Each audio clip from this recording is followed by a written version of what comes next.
شاہد میتلا صاحب انہوں نے جنرل باجوہ کے حوالے سے جو لکھنا شروع کیا ہے، پارٹ 2 اس کا جو ہے اب انہوں نے ریلیز کیا ہے۔ جنرل فیض نے مجھے مسلسل 2 چیزیں کہنا شروع کر دی تھیں، ایک یہ کہ آپ الیکشن کروا کر جائیں، دوسرا عمران خان آپ سے ملنا چاہتے ہیں۔ شہباز شریف لندن چلے گئے، انہوں نے بتایا کہ نواز شریف نے فیصلہ کیا ہے کہ ہم الیکشن کروا رہے ہیں۔ شام کو لیگی قیادت میرے پاس آئی تو انہوں نے کہا کہ اب ہم عمران خان کا بھرپور مقابلہ کریں گے۔ جنرل باجوہ کے پاس اس گفتگو کی آڈیو بھی موجود ہے۔ ہمارے ملک میں جج بہت ڈرپوک ہیں، بہت ڈر ڈر کے فیصلے کرتے ہیں۔ بنی گالہ کیس میں عمران خان کے کاغذات مکمل نہیں ہیں، وہ نااہل ہو جائیں گے، اس کے بدلے جہانگیر ترین کو نااہل کر دیا گیا۔ السلام علیکم ناظرین، میں ہوں منصور علی خان، اپنے ڈیجیٹل چینل کے اوپر آپ کو خوش آمدید کہوں گا۔ ناظرین، آج کا دن جو ہے وہ عمران خان صاحب کے لیے بڑا ایک اہم دن ہے۔ عمران خان صاحب اس سال کا پہلا جلسہ اب کرنے جا رہے ہیں اور یہ پہلا جلسہ جو ہے وہ مینار پاکستان لاہور میں منعقد کیا جائے گا۔ کل رات کو عمران خان صاحب نے قوم سے خطاب کیا، ٹیلی ویژن چینلز کے اوپر تو وہ خطاب لائیو نہیں دکھایا گیا، لیکن ان کا اپنا جو چینل ہے یوٹیوب کے اوپر اور فیس بک کے اوپر، وہاں پہ پاکستان تحریک انصاف کا، وہاں پہ ان کا یہ خطاب دکھایا گیا۔ خطاب کے اینڈ کے اوپر بلکہ لائٹ بھی چلی گئی تھی، لیکن وہ پھر بھی انہوں نے خطاب کیا اپنا اور کمپلیٹ کیا اسے۔ تو اپنے فالوورز کو وہ یہی کہہ رہے تھے کہ جی آپ سب نے جو ہے آنا ہے، اور یہ بیسکلی اگر عمران خان صاحب کا جلسہ جو لاسٹ انہوں نے کیا تھا وہ پنڈی میں کیا تھا، جس مہینے میں ان کے اوپر ایک قاتلانہ حملہ ہوا تھا وزیر آباد میں، اس کے بعد اب پہلی دفعہ عمران خان صاحب دوبارہ جلسہ کرنے جا رہے ہیں۔ ابھی تک یہ چیز کلیئر نہیں ہے، اس کے بارے میں تھوڑا سا ڈاؤٹ ہے کہ وہ خود جائیں گے مینار پاکستان یا پھر وہ ویڈیو خطاب کریں گے۔ یہ دونوں چیزیں جو ہیں یہ ابھی تک کلیئر نہیں ہیں۔ تو اگر تو وہ خود جائیں گے تو پھر ڈیفینیٹلی اس کی رونق شونق وغیرہ اور بڑھ جائے گی، لیکن اوبیسلی ان کو جو سیکیورٹی کے خدشات ہیں، کیونکہ جس طرح وہ کورٹس کے اندر بھی جاتے رہے ہیں ریسنٹلی، تو اس کے اندر بھی انہوں نے بڑا پروٹیکٹیو گیئر جو ہے وہ سارا ساتھ اپنے رکھا ہوا تھا سیکیورٹی کے لیے۔ تو آئی ہوپ ان کو کوئی ایسے کوئی ایشوز نہ ہوں، اینڈ اوبیسلی کوئی بھی سیاستدان ہے ان کو جانا چاہیے۔ تو اس حوالے سے بڑا امپورٹنٹ ہے کہ کیا بات کریں گے جا کے، کیونکہ پچھلے 24 سے 48 گھنٹے میں، اب جب آپ یہ ویڈیو دیکھ رہے ہیں تو تقریباً اب 36 گھنٹے سے بھی اوپر ہو چکے ہیں۔ اظہر مشوانی جو ان کے سوشل میڈیا کو ہینڈل کرتے ہیں وہ غائب ہیں، ابھی تک ان کا کچھ نہیں پتہ کہ ان کو نہ کسی کورٹ میں پریزنٹ کیا گیا ہے، نہ کسی ایجنسی نے، نہ کسی سیکیورٹی کے ادارے نے ان کی گرفتاری شو کی ہے، ایف آئی اے ہو جائے یا پولیس ہو جائے، کسی نے اب تک۔ تو آپ یہ سمجھ لیجئے کہ اظہر مشوانی جو ہے نامعلوم افراد ہیں، اس وقت نامعلوم افراد میں سے ان کا شمار کیا جا سکتا ہے۔ ان کے جو بھانجے ہیں حسان نیازی، ان کو گرفتار کر کے اب کوئٹہ لے جایا جا چکا ہے۔ ان کے ایک اور کیس میں گرفتاری ڈال دی گئی ہے، پہلے ان کو اڈیالہ جیل میں شفٹ کیا گیا تھا، پھر وہاں سے کوئٹہ ان کو شفٹ کر دیا گیا ہے۔ تو دیکھنے کی بات یہ ہے کہ وہ کیا کامنٹ کرتے ہیں، یہ بڑی امپورٹنٹ ہے۔ اس کے علاوہ کل ایک اور ڈیولپمنٹ یہ ہوئی ہے، شاہد میتلا صاحب انہوں نے جنرل باجوہ کے حوالے سے جو لکھنا شروع کیا ہے، تو دوسری سیریز جو ہے پارٹ 2 اس کا جو ہے اب انہوں نے ریلیز کیا ہے۔ پہلے اس کو ذرا اینالائز کرتے ہیں کہ انہوں نے، شاہد میتلا صاحب نے اس کے اندر کیا کچھ لکھا ہے، اس کے بعد میں کچھ دیگر چیزوں کے اوپر جو ہے ذرا میں کامنٹ کروں گا۔ سب سے پہلے تو انہوں نے اس میں لکھا کہ جی میں نے ان سے سوال کیا کہ کیا شہباز شریف نے وزارت عظمیٰ سے استعفیٰ دینے کا فیصلہ کر لیا تھا۔ اس کے اوپر وہ لکھتے ہیں کہ جی جنرل باجوہ نے جواب دیا کہ جب 10 اپریل کو عمران خان کے خلاف تحریک عدم اعتماد کامیاب ہو گئی تو اس کے بعد شہباز شریف سے ملنے گیا۔ ان سے پوچھا کہ آپ کا حکومت کرنے کا کیا پلان ہے، تو وزیر اعظم شہباز شریف نے کہا کہ 2-3 قوانین بنا کر 4-6 ہفتوں میں الیکشن کا اعلان کر دیں گے۔ میں بھی یہی چاہتا تھا کہ انتخابات ہوں اور اگلی حکومت فریش مینڈیٹ کے ساتھ فیصلہ کرے، لیکن آئے سائے کے لوگوں کی بات ہوئی تو مولانا فضل الرحمان اور آصف علی زرداری دونوں چاہتے تھے کہ حکومت 1.5 سال پورا کرے۔ اس کے علاوہ 10 اپریل کے بعد جنرل فیض نے مجھے مسلسل 2 چیزیں کہنا شروع کر دی تھیں، ایک یہ کہ آپ الیکشن کروا کر جائیں، دوسرا عمران خان آپ سے ملنا چاہتے ہیں، ان سے ملاقات کر لیں۔ 9 مئی کو شہباز شریف اور ملک احمد خان میرے گھر آئے اور کہا کہ ہم نے الیکشن کروانے کا فیصلہ کیا ہے۔ ملک احمد کہنے لگے کہ میں نے الیکشن کمیشن کے ساتھ بات کی ہے، الیکشن کمیشن مردم شماری اور حلقہ بندیاں 5 اگست تک مکمل کر لے گی۔ حکومت نے فیصلہ کیا ہے کہ اگر ہم بجٹ نہیں دیتے تو 5 ستمبر کو الیکشن کروا دیے جائیں، اور اگر بجٹ پیش کرنا پڑا تو ہم 5 اکتوبر کو الیکشن کروانے کے لیے تیار ہیں۔ یوں الیکشن کی تاریخ کا فیصلہ ہو گیا اور پی ٹی آئی کو بھی اس فیصلے سے آگاہ کر دیا گیا۔ پی ٹی آئی کو کہا گیا کہ آپ لانگ مارچ کا اعلان نہ کریں۔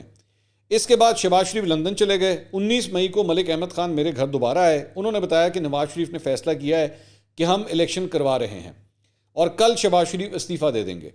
شہباز شریف نے عرفان صدیقی سے اختتامی تقریر بھی لکھوا لی تھی۔ شہباز شریف نے 20 مئی کو استعفیٰ دینا تھا، ابھی ملک احمد خان بیٹھے ہی تھے تو D G I S I Nadeem Anjum بھی آ گئے۔ انہوں نے کہا کہ اگر شہباز شریف استعفیٰ دیتے ہیں 25 مئی کو قطر میں IMF کے ساتھ مذاکرات کون کرے گا؟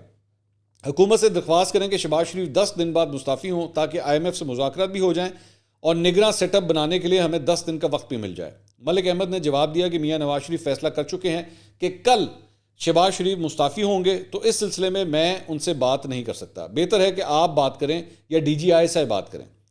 میں نے DGI کو کہا کہ نواز شریف سے درخواست کریں کہ وہ 10 دن ہمیں دے دیں۔ DGI نے نواز شریف سے بات کی اور ان کو 10 دن بعد مستعفی ہونے پر منا لیا۔ یہی بات DGI نے شاہ محمود قریشی، پرویز خٹک اور اسد عمر کو بتا دی اور کہا کہ آپ لانگ مارچ کا اعلان کریں، لیکن ان تینوں احباب نے کہا کہ عمران خان نہیں مان رہے۔ 20 مئی کو ملتان میں عمران خان کا جلسہ تھا، بہرحال انہوں نے لانگ مارچ کا اعلان نہیں کیا۔ DGI نے بڑی مشکل سے اعلان کرنے سے روکا۔ عمران خان فوری الیکشن کا اعلان چاہتے تھے۔ 22 مئی کو عمران خان نے پشاور میں پریس کانفرنس رکھ لی۔ DGI نے پھر شاہ محمود قریشی، اسد عمر اور پرویز خٹک سے بات کی کہ آپ صرف 10 دن انتظار کر لیں، IMF کے ساتھ مذاکرات اور نگراں سیٹ اپ کے لیے ہمیں 10 دن دے دیں۔ انہوں نے کہا کہ عمران خان نہیں مان رہے۔ سپہر میں عمران خان کی پریس کانفرنس تھی، شاہ محمود قریشی بھی ساتھ بیٹھے تھے۔ میں نے شاہ محمود قریشی کو پیغام بھجوایا کہ آپ عمران خان کو لانگ مارچ کا اعلان کرنے سے روکیں۔ آپ کو یاد ہوگا کہ اس وقت یہ جب پریس کانفرنس ہو رہی تھی تو شاہ محمود قریشی صاحب کو ایک فون آیا تھا، یہ غالباً اسی کا ذکر ہو رہا ہے کہ فون آیا تھا، اور اس فون کے ذریعے جو ہے وہ شاہ محمود قریشی صاحب نے اس کے بعد عمران خان صاحب سے بات بھی کچھ کی تھی کہ تو عمران خان صاحب پھر بھی نہیں مانے، انہوں نے کہا جی آپ کر لیں جو آپ نے کرنا ہے، ہم تو پریس کانفرنس کریں گے، اور انہوں نے اس پریس کانفرنس میں لانگ مارچ کا اعلان کر دیا تھا۔ تو انہوں نے شاہ محمود قریشی نے عمران خان کو بتایا کہ وہ بات کرنا چاہ رہے ہیں، لیکن عمران خان نے بات کرنے سے انکار کر دیا، جس کے مناظر ٹی وی اسکرین پر بھی دیکھے گئے۔ میری طرف سے لانگ مارچ رکوانے کی آخری کوشش تھی۔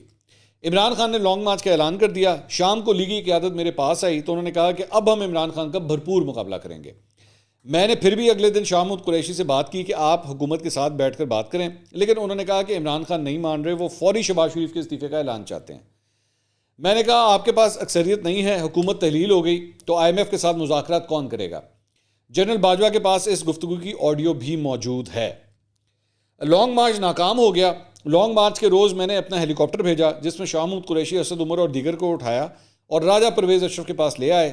ان کے راجہ پرویز اشرف، ایاز صادق اور دیگر کے ساتھ مذاکرات ہوئے۔ PTI کا یک نکاتی نکتہ تھا کہ الیکشن کی تاریخ دیں۔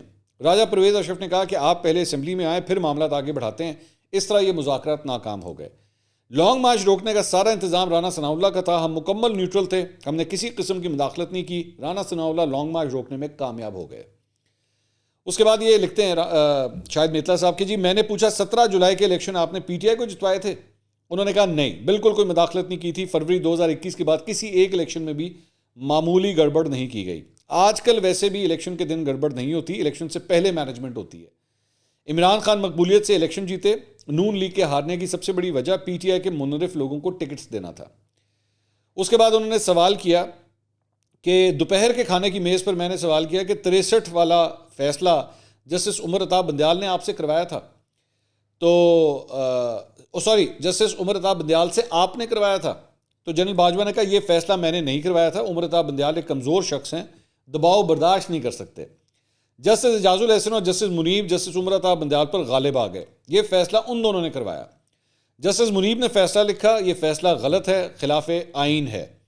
سپریم کورٹ کے اس فیصلے کی وجہ سے بہت بربادی ہوئی اور ملک میں آج تک عدم استحکام ہے، خاص طور پر پنجاب میں۔ ان ججوں کو بھی پتہ ہے کہ یہ فیصلہ غلط ہے، وہ فیصلہ ریورس بھی کرنا چاہتے ہیں لیکن ان کو سمجھ نہیں آ رہی کہ اس کو کس طرح ریورس کریں۔ پھر شاہد صاحب آگے لکھتے ہیں جی میں نے سوال کیا سپریم کورٹ میں تحریک انصاف کے حامی جج بھی ہیں اور کیا سپریم کورٹ کے ججوں کے خاندان بھی تحریک انصاف کے حامی اور ان کے فیصلوں پر اثر انداز ہوتے ہیں؟ تو جنرل باجوہ کو کوٹ کرتے ہوئے کہتے ہیں کہ جی انہوں نے کہا بالکل ایسا ہے، کچھ ججز PTI کے حامی ہیں، ججوں کی بیگمات اور ان کے خاندان کے دیگر افراد تحریک انصاف کو پسند کرتے ہیں، یہ بھی ججوں کے فیصلوں پر اثر انداز ہوتے ہیں۔ ہمارے ملک میں جج بہت ڈرپوک ہیں، بہت ڈر کے فیصلے کرتے ہیں، ٹک ٹاک سے ڈر کے فیصلے کرتے ہیں۔ تحریک انصاف کے حق میں بھی جج ڈر کے فیصلے دیتے ہیں، ٹک ٹاک پہ بےزتی وائرل ہو تو دباؤ بڑھ جاتا ہے۔ پھر اس کے بعد انہوں نے سوال کیا جی عمران خان کو بنی گالہ کیس میں نااہلی سے آپ نے بچایا تھا؟ تو اس کا انہوں نے جواب دیا کہ ایک دن جنرل فیض میرے پاس آئے اور انہوں نے کہا کہ بنی گالہ کیس میں عمران خان کے کاغذات مکمل نہیں ہیں، وہ نااہل ہو جائیں گے، کہ جنرل فیض کو بھی پتا تھا کہ عمران خان نااہل ہو جائیں گے، تو کیا کیا جائے؟ جسٹس ثاقب نثار بھی کہتے ہیں کہ اگر عمران خان کو نااہل کر دیا تو باقی کون بچے گا؟ اب یہ ثاقب نثار صاحب کہہ رہے ہیں جنرل فیض کو کہ جی اگر عمران خان بھی نااہل ہو گئے تو پھر کون بچے گا؟ ملک بھی تو چلانا ہے۔ میں نے بھی کہا کہ عمران خان کو نااہل کرتے ہیں تو وزیر اعظم کون بنے گا؟ عمران خان کی 40 سال پرانی رسیدیں دستیاب نہیں تھیں، بینکس بند ہو گئے تھے، عمران خان نااہلی سے بچ گئے، اس کے بدلے جہانگیر ترین کو نااہل کر دیا گیا۔ یعنی اس میں یہ کہہ رہے ہیں کہ جی بیلنسنگ ایکٹ کے تحت، جس طرح یہ ہمیشہ باتیں ہوتی تھیں کہ بیلنسنگ ایکٹ کے تحت جو ہے وہ جہانگیر ترین کو نااہل کیا گیا تھا۔ اس کے بعد یہ سوال کرتے ہیں کہ جی اسٹیبلشمنٹ حمزہ شہباز کے وزیر اعلیٰ بننے کے خلاف تھی، تو اس پہ جنرل باجوہ نے کہا جب حمزہ شہباز وزیر اعلیٰ بنے تو میں نے شہباز شریف سے سخت ناراضگی کا اظہار کیا تھا کہ آپ نے اپنے بیٹے کو ہی وزیر اعلیٰ بنا دیا، آپ کو پارٹی میں کوئی اور بندہ نہیں ملا۔ میں نے شہباز شریف کی کافی کلاس لی، وہ سب جھکا کر سنتے رہے اور کچھ نہیں بولے۔ شہباز شریف سے جتنی مرضی سخت باتیں کر لیں ان کو کوئی فرق نہیں پڑتا، کوئی جواب بھی نہیں دیتے۔ جنرل باجوہ کہتے ہیں کہ حمزہ شہباز انتہائی نکما ہے، سلمان شہباز کافی تیز اور باصلاحیت ہے، شہباز شریف کمزور وزیر اعظم ہیں، ان سے حکومت نہیں چل رہی، نہ وزراء ان کی بات سنتے ہیں، وزراء ان کو گھاس بھی نہیں ڈالتے، بڑے میاں صاحب آئیں گے تو حالات بہتر ہوں گے۔ اس کے بعد انہوں نے کہا کہ جی میں نے پوچھا سلمان شہباز کو آپ نے باہر بھیجا تھا؟ جنرل باجوہ نے کہا نہیں، بلکہ میں نے جنرل فیض سے پوچھا تھا کہ سلمان شہباز باہر کیسے گیا، تو اس نے کہا کہ مجھے بھی نہیں پتا چلا۔ جنرل باجوہ کہنے لگے اس کے بعد شہباز شریف کو وزارت عظمیٰ میں مزہ آنے لگا۔ کچھ عرصے بعد جنرل فیض پھر میرے پاس آئے اور کہا کہ عمران خان سے ایک دفعہ مل لیں۔ میں نے جنرل فیض کو کہا اچھا نہیں، انہیں کہیں میرے گھر آ جائیں۔ جنرل فیض نے کہا نہیں، آپ ایوان صدر میں ملیں۔ صدر عارف علوی مجھے بار بار عمران خان سے ملنے کا کہہ رہے تھے، میں ایوان صدر چلا گیا تو حیران رہ گیا، عمران خان مجھ سے بہت اچھے طریقے سے ملے، جیسے ان کو مجھ سے کوئی شکایت نہیں اور جیسے کوئی غیر معمولی بات نہ ہوئی ہو۔ میرا خیال تھا کہ وہ گلہ کریں گے، لیکن وہ بالکل نارمل تھے۔ میں ان کی منافقت پر حیران تھا کیونکہ وہ عوام میں مجھ پر بھرپور تنقید کرتے تھے۔ میں نے کہا آپ مجھے میر جعفر اور میر صادق کہتے ہیں۔ عمران خان صاف مکر گیا، کہتا ہے میں نواز اور شہباز کو کہتا ہوں۔ پھر کہتا ہے آپ ان کی حکومت گرا دیں، ان کو گھر بھیج دیں اور الیکشن کروا دیں۔ میں نے کہا آپ تو اسمبلی میں ہیں ہی نہیں، حکومت 2 سیٹوں پر کھڑی ہے، آپ اسمبلی میں واپس جائیں پھر آپ کو فائدہ ہوگا۔ تو عمران خان کہنے لگے کہ بس آپ حکومت گرا دیں اور الیکشن کروائیں۔ تو میں نے عارف علوی کو اندر بلا لیا جو اس سے پہلے باہر بیٹھے تھے، اور انہیں کہا کہ انہیں سمجھائیں کہ کیسے حکومت گرا سکتے ہیں اور حکومت ختم ہونے کا ان کو کوئی فائدہ نہیں ہوگا جب تک وہ اسمبلی نہیں جاتے۔ پھر عارف علوی نے بھی ان کو سمجھایا، یہ ملاقات بے نتیجہ رہی۔ اس کے بعد انہوں نے سوال کیا جی آپ نے عمران خان کو پلے بوائے کیوں کہا تھا؟ میں نے سوال کیا۔ جنرل باجوہ نے کہا عمران خان سے جب دوسری ملاقات ہوئی تو میں بڑے غصے میں تھا کیونکہ وہ مسلسل میرے بارے میں جھوٹ بول رہے تھے۔ میں نے عمران خان کو کہا کہ آپ اپنی زبان پر کنٹرول کریں اور اپنے جھوٹوں کو لگام دیں، ورنہ میرے پاس بھی کہنے کو بہت کچھ ہے، آپ جھوٹ بولنا بند کریں۔ عمران خان نے کہا آپ کیا کریں گے؟ میں نے کہا آپ پلے بوائے نہیں رہے، آپ کی ویڈیوز بھی موجود ہیں، اگر زبان بند نہ کی تو گلہ نہ کیجیے گا۔ اس طرح یہ ملاقات بھی تلخی پر ختم ہو گئی۔ تو یہ شاید میتلا صاحب نے جو ہے جنرل باجوہ کو کوٹ کرتے ہوئے جو ہے یہ ساری چیزیں لکھی ہیں۔ اچھا، اب اس کے اندر اس کو 1 منٹ کے لیے ذرا اینالائز کرنے کی ضرورت ہے، اس کے بعد میں اس انٹرویو کے متعلق جو ہے وہ اپنا ایک انالیسز آپ کے ساتھ شیئر کرنا چاہوں گا۔ ذرا شروع سے آ جائیں، یہ جو شہباز شریف صاحب کا استعفیٰ دینے والی جو بات ہے نا کہ جی وہ جو ہے وہ رضامند ہو چکے ہوئے تھے استعفیٰ دینے کے لیے، اور وہ چند تبدیلیاں کرنا چاہ رہے تھے قوانین وغیرہ کے اندر، ایک تو الیکٹورل ریفارمز، نیب کے قوانین، ان چیزوں میں وہ تبدیلیاں کرنا چاہ رہے تھے اور بعد میں الیکشن کروانا چاہ رہے تھے۔ یہ فیکٹ ہے اور یہ پہلے بھی رپورٹ ہوا ہوا ہے، میرے خیال میں جاوید چوہدری صاحب نے بھی اس کو رپورٹ کیا ہوا ہے پہلے۔ اس میں ذرا تھوڑی سی زیادہ ڈیٹیلز ہیں اس کے اندر جو ہیں۔ اچھا، یہ جو زیادہ ڈیٹیلز ہیں نا، اس کے اوپر ابھی میں تھوڑی دیر میں آتا ہوں کہ یہ مجھے کیا لگتا ہے یہ کاروائی کیا ڈلی ہوئی ہے۔ اچھا، اس کے بعد یہ آگے چل کے ملک احمد خان صاحب کا آنا اور ملک احمد خان صاحب کا سارا کچھ کہنا، نواز شریف صاحب کو پیغام اور عمران خان صاحب کو فون، شاہ محمود قریشی صاحب کے ذریعے یہ کہنا کہ جی آپ لانگ مارچ نہ کریں ورنہ پھر یہ معاملہ خراب ہو جائے گا، یہ سب کچھ کافی حد تک پہلے رپورٹ ہوا ہے۔ آگے اس کے بعد چل کے اس کے بعد یہ جو اس کے اندر ایک اور چیز آتی ہے کہ جی 17 جولائی کے الیکشن کیا آپ نے پی ٹی آئی کو جتوائے تھے؟ تو وہ کہتے ہیں کہ جی نہیں، بالکل بھی ہم نے کوئی مداخلت نہیں کی تھی، جنرل باجوہ یہ کہتے ہیں۔ تو اس سے یہ بھی پروو ہوتا ہے کہ واقعی اس وقت تک جب تک جنرل باجوہ کے انڈر یہ ضمنی انتخابات ہو رہے تھے تو یہ سب کچھ واقعی نیوٹرلائز ہی ہوا تھا، اپنے آپ کو انہوں نے پیچھے کیا ہوا تھا۔ اس کے بعد یہ کہتے ہیں کہ جی عمر عطا بندیال سے 63 والا فیصلہ جو ہے انہوں نے کرا۔ اب یہ بڑا ایک ڈیمننگ قسم کا جو ہے وہ انٹریکشن ہے یہاں پہ، کیونکہ ججز کے حوالے سے وہ یہ کہہ رہے ہیں جنرل باجوہ کو کوٹ کرتے ہوئے کہ جی پاکستان تحریک انصاف سے آگے چل کے بھی ججز کے حوالے سے بات کرتے ہیں کہ جی پی ٹی آئی کے حامی ججز موجود ہیں اور ججوں کی بیگمات اور ان کے خاندان کے دیگر افراد بھی جو ہے وہ تحریک انصاف کو پسند کرتے ہیں۔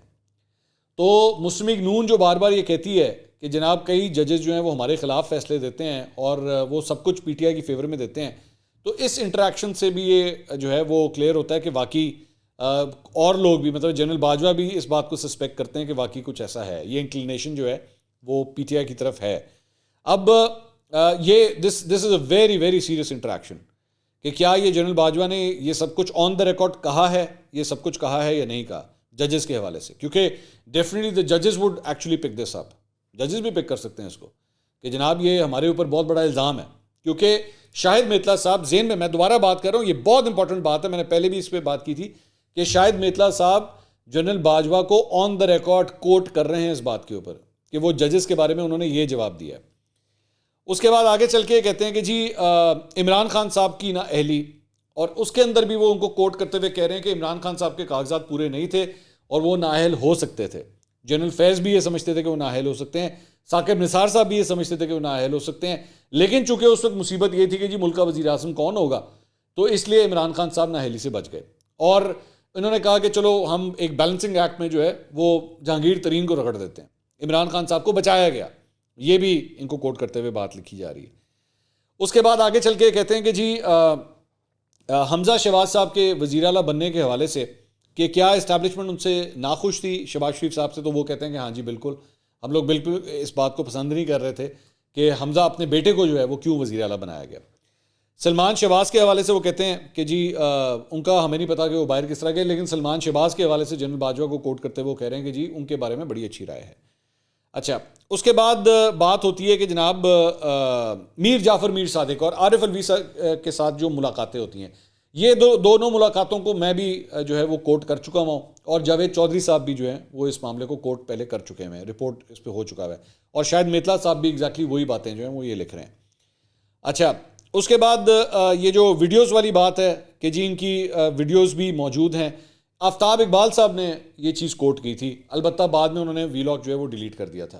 تو یہ ویڈیوز والی باتیں اور پلے بوائے والی باتیں جو ہیں یہ بھی رپورٹڈ ہیں پہلے, لیکن بعد میں جس طرح میں نے آپ کو بتایا آفتاب اقبال صاحب نے اس کو ڈیلیٹ کر دیا تھا. اچھا, اب آ جائیں میرے انالیسس کے اوپر. شاہد میتلا صاحب جو ہیں وہ مطیع اللہ جان صاحب کے شو کے اندر بیٹھے ہوئے تھے, اس میں انہوں نے دو باتیں کہی ہیں. ایک, انہوں نے کہا کہ جی یہ سب کچھ ریکارڈڈ نہیں ہے, ہم نے کوئی ریکارڈنگ نہیں کی ہوئی اس ساری چیز کی. دوسرا, وہ یہ کہتے ہیں کہ میں نے نوٹس بھی کوئی نہیں لکھے ہوئے تھے.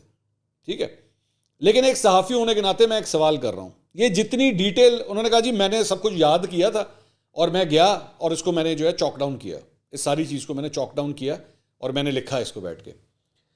میں ایک صحافی ہونے کے ناطے اور میں دیگر صحافیوں سے بھی یہ سوال کرنا چاہوں گا, یہ جتنی مائنیوٹ ڈیٹیلز لکھی ہوئی ہیں نا اس کے اندر, اس پہ 4-5 سوال ہیں. جنرل باجوہ ابھی بھی مینٹین کرتے ہیں اس بات کو کہ میں نے کوئی آن دا ریکارڈ انٹرویو نہیں دیا ہوا, میں نے کسی قسم کا کوئی انٹرویو نہیں دیا ہوا. یہ بات البتہ شاہد میتلا صاحب نے اپنے پہلے کالم کے اندر بھی, جو پہلے انٹرویو تھا پھر کالم میں تبدیل ہو گیا, اس میں بھی لکھا ہوا ہے کہ جی آف دا ریکارڈ گفتگو ہوئی ہے, آف دا ریکارڈ گفتگو ہوئی ہے. میں سسپیکٹ کر رہا ہوں, میں الزام نہیں لگا رہا, لیکن میں سسپیکٹ کر رہا ہوں کہ ان کی شاید جنرل باجوہ صاحب سے ملاقات ہوئی ہے. وہ تو ہوئی ہے, وہ کوئی شک نہیں ہے. کہاں ہوئی ہے البتہ میں اس کے اوپر بھی سوالیہ نشان ہے, میں اس پہ بھی سوال اٹھاؤں گا, کیونکہ انہوں نے یہ کہا ہے کہ جی میری جنرل باجوہ کے کسی رشتہ دار کے گھر ملاقات ہوئی ہے. میرے پاس البتہ خبر کچھ اور ہے, لیکن چلیں ٹھیک ہے, میں میتلا صاحب کی بات کے ساتھ ہی چلتا ہوں. یہ فرماتے ہیں کہ میرے پاس ریکارڈنگ نہیں ہے. یہ جتنی ڈیٹیل اس کے اندر لکھی ہوئی ہے نا, مجھے یہ لگتا ہے, یہ میرا شک ہے کہ یہ جنرل باجوہ صاحب سے ملے ہیں, ان کے ساتھ انٹریکشن ہوئی ہے, کئی سوال جواب کیے ہوں گے, اور شاید اس وقت ریکارڈنگ ہو رہی تھی, شاید اس وقت جو ہے وہ سیکرٹلی ریکارڈنگ ہو رہی تھی. کیونکہ یہ جو ایک ایک ڈیٹیل ہے نا, کوئی مائی کا لال, یہ 10 اپریل تو 9 مئی اور 19 مئی 20 مئی, یہ ساری ڈیٹیلز کے اندر لکھی ہوئی ہیں جو میں تھوڑی دیر پہلے بھی آپ کو بتا رہا ہوں. یہ اتنی مائنیوٹ ڈیٹیل ہے نا, کوئی یاد نہیں رکھ سکتا, کوئی بھی یاد نہیں رکھ سکتا کہ جی یہ ہوا تھا تو پھر یہ ہوا تھا تو پھر وہ ہوا تھا, انلیس اور انٹل آپ نے یہ ساری ڈیٹیلز ریکارڈ نہ کی گئی. تو ہو سکتا ہے, میں صرف شک کا اظہار کر رہا ہوں, ہو سکتا ہے کہ اس پورے انٹریکشن کو جو ہے نا ریکارڈ کیا گیا اور سیکریٹلی ریکارڈ کیا گیا. کیونکہ ایک پارٹی یہ کہہ رہی ہے کہ جی میں نے تو کوئی آفیشیل انٹرویو نہیں دیا, جبکہ دوسری پارٹی جو ڈیٹیلز اس کے اندر لکھ رہی ہیں, اس میں سے کئی باتوں کو میں بھی ویریفائی کر سکتا ہوں, کیونکہ میں نے بھی رپورٹ کیا ہوا ہے, اس لیے میں ویریفائی کر سکتا ہوں کہ شاید میتلا صاحب جو لکھ رہے ہیں وہ ٹھیک ہے, کانٹینٹ ٹھیک ہے, بالکل صحیح لکھ رہے ہیں, لیکن سورس کیا ہے اس کا. اب میں سورس کی وجہ کیوں پوچھ رہا ہوں, یہ کیوں امپورٹنٹ ہے, سورس کیوں امپورٹنٹ ہے. کل کو اگر یہ معاملہ کورٹ کے اندر چلا گیا نا, اس معاملے کو کسی جج نے ٹیک اپ کر لیا, کیونکہ یہاں پہ ججز کے اوپر بڑے سنگین الزامات لگائے گئے ہیں اس کالم کے اندر, اس نیوز پیس کے اندر بہت سیریس الزامات کہ جی ججز جو ہیں وہ تحریک انصاف کی طرف ٹلٹڈ ہیں. سپریم کورٹ کے ججز کی بات ہو رہی ہے, کسی اور ججز کی بات نہیں ہو رہی, کہ سپریم کورٹ کے ججز جو ہیں وہ تحریک انصاف کی طرف ٹلٹڈ ہیں کیونکہ وہ ان کو تحریک انصاف بہت زیادہ پسند ہے. یہ سپریم کورٹ کے ججز کے اوپر الزام لگایا گیا. تو کیا یہ سب کچھ جنرل باجوہ صاحب نے آن دا ریکارڈ کہا ہے یا نہیں کہا؟ کہانی ادھر آگے فٹ ہوگی وہاں پہ, یا یہ دو لوگوں کا آپس کا ایک انٹریکشن تھا, آپس میں بیٹھ کے گفتگو ہو رہی تھی, آف دا ریکارڈ گفتگو ہو رہی تھی اور اس کو سیکریٹلی ریکارڈ کیا گیا ہے. تو یہاں پہ آ کے پھر جو سوال اگر یہ کورٹ کے اندر آیا تو پھر یہ معاملہ وہاں پہ کھڑا ہو جانا ہے کہ جناب یہ بتائیے کیا یہ آن دا ریکارڈ انٹرویو تھا, کیا جنرل باجوہ اس پورے انٹرویو کو اون کر رہے ہیں کہ نہیں کر رہے. یہ بڑا امپورٹنٹ سوال ہے. اور کیا شاہد میتلا صاحب نے اگر یہ ریکارڈنگ کی تو کیا اجازت لے کے کی؟ کیونکہ ایک جگہ وہ خود مطیع اللہ جان صاحب کے شو کے اندر یہ کہتے ہیں کہ میں نے کوئی ریکارڈنگ نہیں کی ہوئی, نہ میں نے کوئی نوٹس لیے تھے. تو بھائی میمورائز کرنا تو اتنا آسان کام نہیں ہے, ٹھیک ہے, یہ بڑا مشکل کام ہے. تو صرف میمورائز کرنے سے جو ہے سب کچھ نہیں ہو سکتا. اور جنرل باجوہ ابھی بھی مینٹین کر رہے ہیں کہ میں نے کوئی پرمیشن نہیں دی, نہ میں نے کوئی آن دا ریکارڈ انٹرویو دیا ہے. وہ تو خیر خود بھی یہ لکھ رہے ہیں اپنے پہلے پارٹ کے اندر, خود بھی لکھ رہے ہیں کہ آف دا ریکارڈ ڈسکشن تھی. So this thing could get very serious. اچھا, اس کا دوسرا جو پرسپیکٹو چند لوگوں نے نکالا کہ میں شاہد میتلا صاحب کے حوالے سے کہہ رہا ہوں کہ جناب ان کی کوئی ملاقات ہی نہیں ہوئی. نہیں, شاہد میتلا صاحب کی ملاقات ہوئی ہے, یہ فیکٹ ہے, اس میں کوئی دو رائے نہیں ہے. ملاقات کہاں ہوئی ہے اس پہ سوالیہ نشان میرا ضرور ہے. اور تیسری بات یہ, انفارمیشن جو وہ شیئر کر رہے ہیں, انفارمیشن بالکل ٹھیک ہے, کافی حد تک وہ شیئر کر رہے ہیں. کچھ چیزوں جو ان کو کچھ چیزوں کو میں ویریفائی کر سکتا ہوں, کیونکہ ظاہری بات ہے میرا بھی انٹریکشن رہا ہے جنرل باجوہ سے, تو کچھ چیزوں کو تو میں ویریفائی کر سکتا ہوں. کچھ ادر ڈیٹیل جو ہے نا, یہ جو ججز کے حوالے سے جو گفتگو ہوئی ہوئی ہے, یہ میتلا صاحب نے اس کو رپورٹ کیا ہے. So if this is taken up in the court of law, دونوں سائڈس کو جو ہے نا اس سلسلے میں اپنا ڈیفینس دینا پڑے گا. اور مجھے نہیں پتا, ہو سکتا ہے ججز اس کو ٹیک اپ کریں یا دونوں سائڈز میں سے کوئی کورٹ چلا جائے, آئی ڈونٹ نو, مجھے نہیں پتا. لیکن this could get very very serious, کیونکہ اس کے بڑے ڈیمننگ قسم کے افیکٹس ہیں اس سارے معاملے. ایک سب سے بڑی بات یہ کہ جی عمران خان صاحب نااہل ہو رہے تھے اور ثاقب نثار صاحب نے کہا کہ جی اگر ان کو بھی کر دیا تو وزیر اعظم کون بنے گا. یہ ثاقب نثار صاحب کے اگینسٹ سے پوری چارٹ شیٹ ہے. اور اس کے بعد جہانگیر ترین کو بیلنسنگ ایکٹ کے چکر میں چلو جی انہوں نے تو نااہل کرو نا, یہ بھی. اور اس کے بعد موجودہ ججز کے حوالے سے بھی, مطلب چیف جسٹس کے حوالے سے بھی, امرتا بندیال صاحب کے حوالے سے بھی کہا گیا کہ جی وہ بڑے کمزور تھے, اور دیگر جو دو ججز ہیں وہ ان کے اوپر حاوی ہو جاتے ہیں. تو بہت سیریس ایلیگیشنز ہیں اس پوری چیز کے اندر. میں میتلا صاحب کی صحافت کے حوالے سے, میں پلیز مت سمجھیے گا کہ there is anything personal against ہم, لیکن صرف جرنلسٹک ایتھکس کے حوالے سے I suspect if this thing goes to the court, وہاں پہ سوال ضرور اٹھے گا. اگلی ویڈیو میں دوبارہ ملاقات ہوگی. اللہ حافظ.